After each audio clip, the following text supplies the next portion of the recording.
Hi friends, welcome back to my channel আৰু আজি মই আপোনালোকৰ লগত শ্বেয়াৰ কৰিব লৈছোঁ সয়াবিনৰ বহুতে সিম্পল আৰু টেষ্টি এটা ৰেচিপি।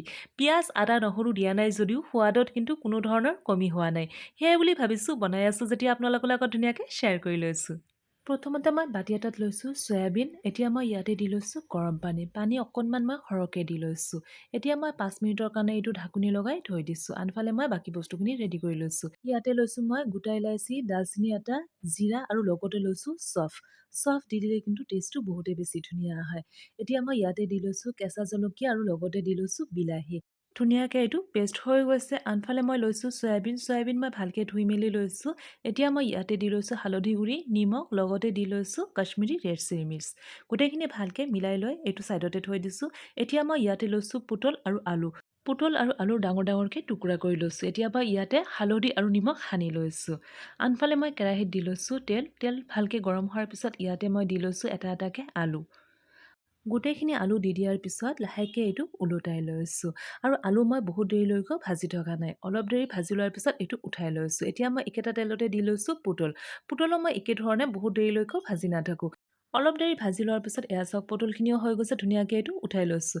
একেটা তেলতে মই ইয়াতে দি লৈছোঁ নিমখ। যিকোনো বস্তু ভাজি থকা সময়ত তেলত অকণমান নিমখ দি দিলে কিন্তু কেৰাহীত লাগি নধৰে। এতিয়া মই ইয়াতে দি লৈছোঁ চয়াবিন দি দিয়াৰ পিছত ভালকৈ অলপ দেৰি ভাজি লৈছোঁ। এতিয়া মই গোটেইখিনি উঠাই লৈছোঁ। একেটা কেৰাহীতে মই তৰকাৰীখিনি বনাই লৈছোঁ। ইয়াতে দি লৈছোঁ মই তেল গৰম হোৱাত ইয়াতে দি লৈছোঁ মই ক'লা জিৰা, লগতে ইয়াতে দি লৈছোঁ জিৰা আৰু বিলাহীৰ যোনটো পেষ্ট বনাইছিলোঁ সেইখিনিকো দি লৈছোঁ। অলপ দেৰি মই হাই ফ্লেমত এনেধৰণে ভাজি লৈছোঁ। অলপ দেৰি ভাজি লোৱাৰ পিছত ইয়াত গোটেই মছলাখিনি দি লৈছোঁ। কাশ্মীৰী ৰেড চিলি মিৰ্চ, হালধি গুড়ি, জিৰা গুড়ি, মিট মছলা, গৰম মছলা গুড়ি, লগতে দি লৈছোঁ আন্দাজমতে নিমখ। গোটেইখিনি ভালকৈ এবাৰ হাই ফ্লেমতে আকৌ এবাৰ ভাজি লৈছোঁ। অলপ দেৰি ভাজি লোৱাৰ পিছত ইয়াতে মই দি লৈছোঁ আন্দাজমতে অকণমান গৰম পানী দি দিয়াৰ পিছত ভালকৈ আকৌ এবাৰ মই ধুনীয়াকৈ লৰাই লৈছোঁ। এতিয়া মই ইয়াতে দি লৈছোঁ ভাজি লোৱা চয়াবিন, আলু আৰু পুটল। গোটেইখিনি দি দিয়াৰ পিছত অলপ দেৰি মই হাই ফ্লেমতে ভাজি লৈছোঁ। অলপ দেৰি ভাজি লোৱাৰ পিছত ইয়াতে দি লৈছোঁ মই গৰম পানী। মই আগতেও কৈছিলোঁ তৰকাৰীত গৰম পানী দি দিলে টেষ্টটো বহুতেই বেছি ধুনীয়া হয়।